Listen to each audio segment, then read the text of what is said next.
Agora, ele pede para verificar que a y, né, a função y de x, é a solução da equação diferencial. Tá. Como é que eu vou verificar que essa função y de x é a solução da equação? Bom, eu vou ter que substituir na equação diferencial. Né? Para substituir na equação diferencial, eu vou ter que fazer as derivadas. Eu tenho uma derivada primeira e uma derivada segunda. Então, tem que botar mão na massa. Então, para verificar se a função y é solução, basta substituir na equação e verificar se a igualdade se mantém. Então, é isso. Verificar é substituir e verificar e ver se a igualdade se mantém. Se a igualdade não se mantém, não é solução. Então, tá. Y duas linhas é a derivada segunda, y' é a derivada. Então, tá. Então, essa aqui é a minha... Eu preciso calcular a derivada primeira e a derivada segunda. Então, vamos para a derivada primeira. Para calcular a derivada primeira, nós vamos ter o seguinte. Bom, aqui é tranquilo, né? Aqui é tranquilo. E na menos x vezes menos 1. Agora aqui eu tenho produto, né? F vezes a g. Então aí eu tenho regra do produto. Aqui é a nossa boa, velha regra do produto. A derivada da f vezes a g é a derivada da f mais a f vezes a derivada da g. Então, foi o que foi feito aqui. Então, derivada de x é 1, vezes n menos x. Mais x vezes a derivada de n menos x, ou seja, n menos x vezes menos 1. Reorganizando, nós temos isso aqui, né? Vai ficar menos 2n menos x, mais n menos x, n menos x. Ok. Dá para juntar alguma coisa? Até dá, né? Eu posso fazer menos 2 mais 1. Então, vai ficar menos n menos x. Ficou isso. Então, é um exercício de derivadas. Tá. Agora, eu preciso ter o quê? A derivada segunda. Tenho a derivada primeira. Eu vou precisar da derivada segunda. Dada a derivada segunda, o que a gente vai fazer agora? O que é a derivada segunda? É a derivada da derivada. Então, se a derivada segunda é a derivada da derivada, o que vai acontecer? O meu dy dx é isso aqui. Então, o meu dy dx, essa expressão, eu vou substituir ela aqui.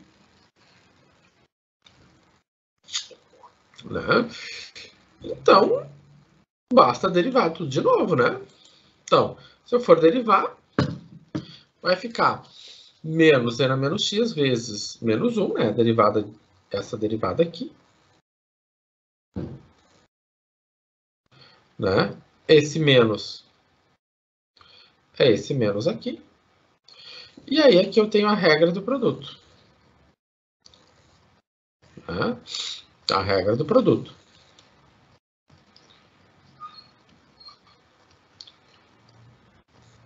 Então, lá do cálculo 1, do cálculo 2, a gente trabalha essa regra.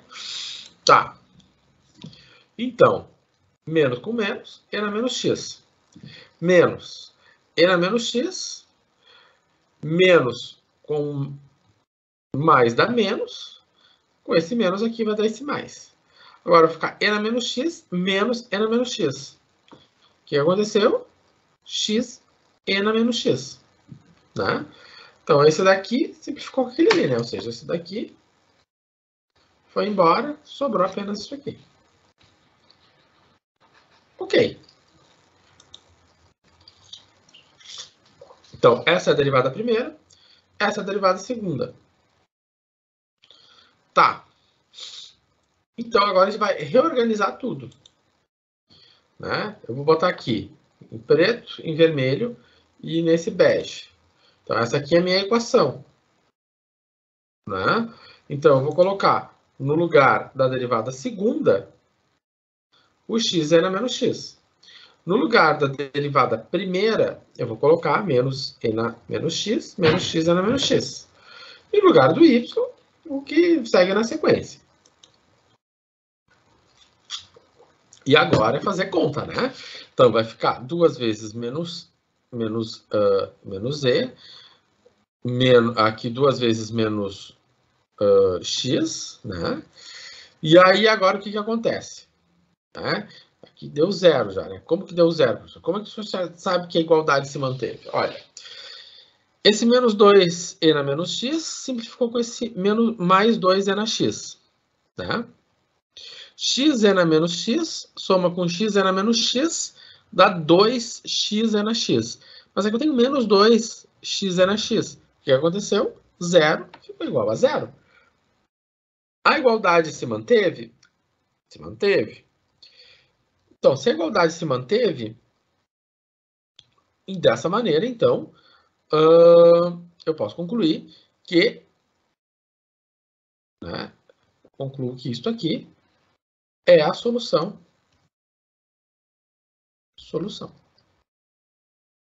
da equação. Lembrando que por que ela é a solução da equação?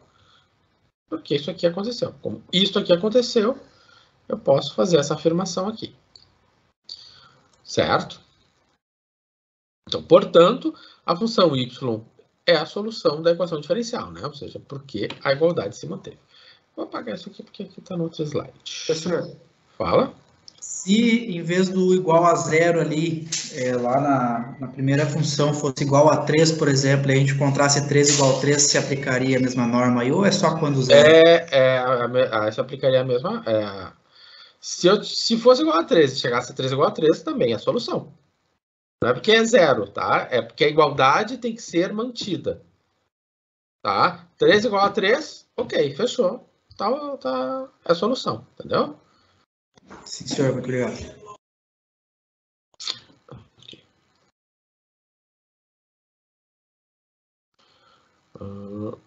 Tá. Então, né, a igualdade foi mantida, né? Então a questão, né, vamos botar aqui.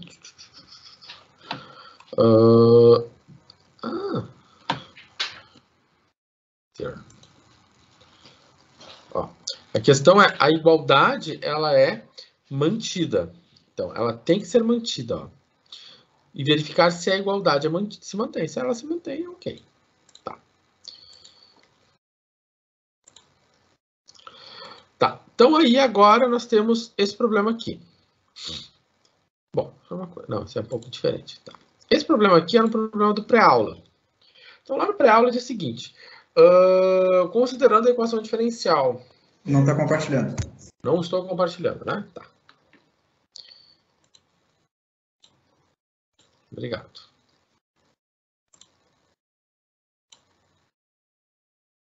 Tá. Então, lá na pré-aula eu tinha dado esse problema aqui. Então, eu tinha que determinar o valor do A. Ok. Então, eu descobri o valor do A. Então, para que y igual a e na x seja uma solução, sendo A um valor real, qual deve ser o valor de A? Bom, vamos lá.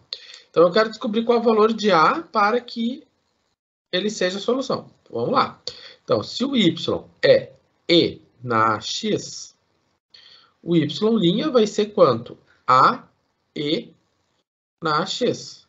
E quem vai ser o y duas linhas? A derivada segunda, ou seja, A vezes A, e na x.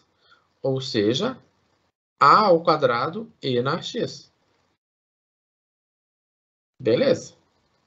Então, eu vou substituir. Então, no lugar do y duas linhas, A ao quadrado, e na x. Menos, no lugar do y', A, e na x.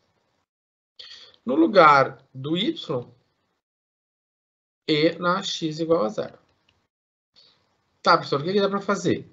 Bom, não sei, né? Mas eu consigo enxergar que nas três parcelas eu tenho e na x, vou botar isso em evidência.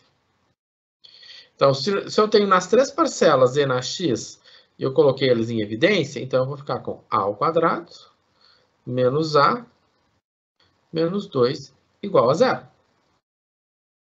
Tá? Então, nas três parcelas, eu enxerguei que o E na X está presente, então eu posso colocar ele em evidência. Então, dessa maneira, na primeira parcela sobrou A ao quadrado, na segunda parcela sobrou menos A e na segunda, menos 2. Bom, aí eu tenho um produto. Esse produto ele é igual a 0. Se esse produto é igual a 0, é porque E na X pode ser 0. Mas E na X pode ser 0? Não. Nenhum exponencial vai zerar, né? E na X nunca vai ser 0, né? Então, como E na X nunca vai ser 0, então só sobra para ter 0 E igual a A. Então, a questão é, qual deve ser o valor de A para que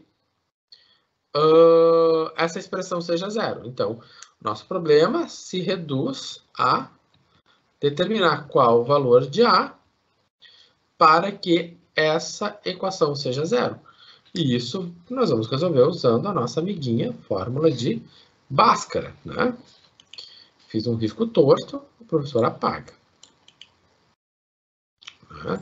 Ok.